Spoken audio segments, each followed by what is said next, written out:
Hi, ஃப்ளட்டருடைய starting பாயிண்ட்னு சொல்லக்கூடிய main ஃபங்க்ஷனை delete பண்ணால் என்ன ஆகும்? இந்த வீடியோவில் அதை டீட்டெயிலாக பார்க்கலாம். ஃபர்ஸ்ட் அதுக்காக ஒரு எக்ஸாம்பிள் எடுத்திருக்கேன். இந்த எக்ஸாம்பிளில் இருக்கக்கூடிய இந்த மெயின் ஃபங்க்ஷனை நான் delete பண்ணுறேன். இந்த மெயின் ஃபங்க்ஷனை நம்ம delete பண்ணிட்டு இப்போ நம்ம ரன் பண்ணி பார்க்கலாம் என்ன ஆகுது அப்படின்னா. ஸோ அதுக்கு ஃபர்ஸ்ட் டெர்மினல் ஓப்பன் பண்ணிட்டு flutter run அப்படிங்கிற கமாண்ட் நான் எக்ஸிக்யூட் பண்ணலாம். இப்போது ப்ராஜெக்ட் பில்ட் ஆகிடுச்சு. ஸோ இந்த இடத்துல could not launch engine with configuration சொல்லி வருது. எதனால் அப்படின்னா ஃப்ளட்டரில் மெயின் அப்படிங்கிற ஃபங்க்ஷன் ஒரு என்ட்ரி பாயிண்ட்னு சொல்லுவாங்க. ஸோ என்ட்ரி பாயிண்ட் அப்படிங்கிறது ஒரு நேட்டிவை ஃப்ளட்டரை ட்ரிகர் பண்ணக்கூடிய அந்த ஒரு ஃபங்க்ஷன் பேர் தான் வந்து நம்ம என்ட்ரி பாயிண்ட் அப்படின்னு சொல்லலாம். இந்த இடத்துல மெயின் ஃபங்க்ஷன் இல்லாததுனால அது ஒரு டிஃபால்ட் என்ட்ரி பாயிண்ட் அப்படிங்கிறதுனால நமக்கு ஆப் கிராஷ் ஆகலை. ஆனால் உங்களுக்கு எந்த விதமான அவுட்புட்டும் நமக்கு ஆப்பில் டிஸ்பிளேயும் ஆகலை. இப்போது ஒரு சின்ன விஷயத்தை நான் வந்து இதில் சொல்ல போகிறேன். நான் டிஃபைன் பண்ணக்கூடிய ஒரு என்ட்ரி பாயிண்ட் எனக்கு வேணும் அப்படின்னா ஸோ அது எப்படி பண்ணலாம்? ஸோ அதுக்கு ஃபஸ்ட்டு நாம் ஒரு எம்டி மெயின் ஃபங்க்ஷன்ஸ் நம்ம க்ரியேட் பண்ணிக்கலாம்.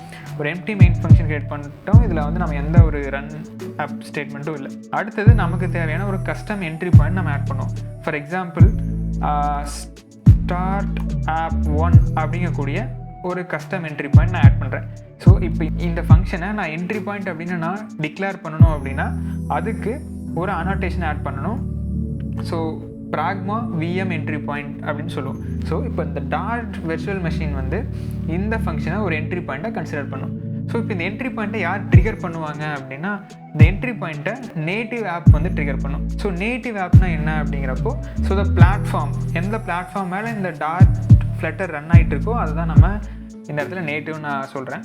ஸோ இப்போ இந்த இடத்துல நம்ம ஆண்ட்ராய்டு நம்ம யூஸ் பண்ணுறோம் இல்லையா? ஸோ இதே ப்ராஜெக்ட்டை நான் ஆண்ட்ராய்டு ப்ராஜெக்ட் இங்கே நான் ஓப்பன் பண்ணியிருக்கேன்.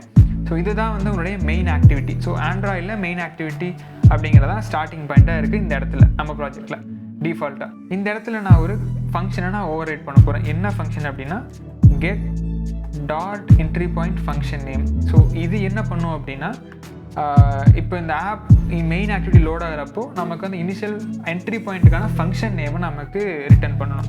ஸோ இந்த ஃபங்க்ஷன் நேமை ஃப்ளட்டர் என்ஜின் யூஸ் பண்ணிவிட்டு அந்த ஃபங்க்ஷன் வந்து எக்ஸிக்யூட் பண்ணும். ஃப்ளட்டரில் அந்த ஃபங்க்ஷன் எக்ஸிக்யூட் பண்ணும். இப்போது நான் இது என்ன ரிட்டர்ன் பண்ணுறேன் அப்படின்னா சேம் நேம். இப்போ நம்ம ப்ராஜெக்டில் நம்ம இந்த இடத்துல என்ன நேம், இந்த ஃபங்க்ஷனுக்கு என்ன நேம் கொடுத்துருக்கோமோ அதே நேமை நான் இந்த இடத்துலையும் என்ன பண்ணுறேன்னா யூஸ் பண்ணுறேன். வேறு எந்த சேஞ்சும் பண்ணல. இப்போ இதே ப்ராஜெக்ட் நான் திருப்பி நான் ரன் பண்ணுறேன். ஸோ இப்போ ஆப் ரன் ஆகிடுச்சு. இப்போ பார்த்தோம் அப்படின்னா ஆப் வந்து நமக்கு எக்ஸிக்யூட்டிவ் ஆகிடுச்சு.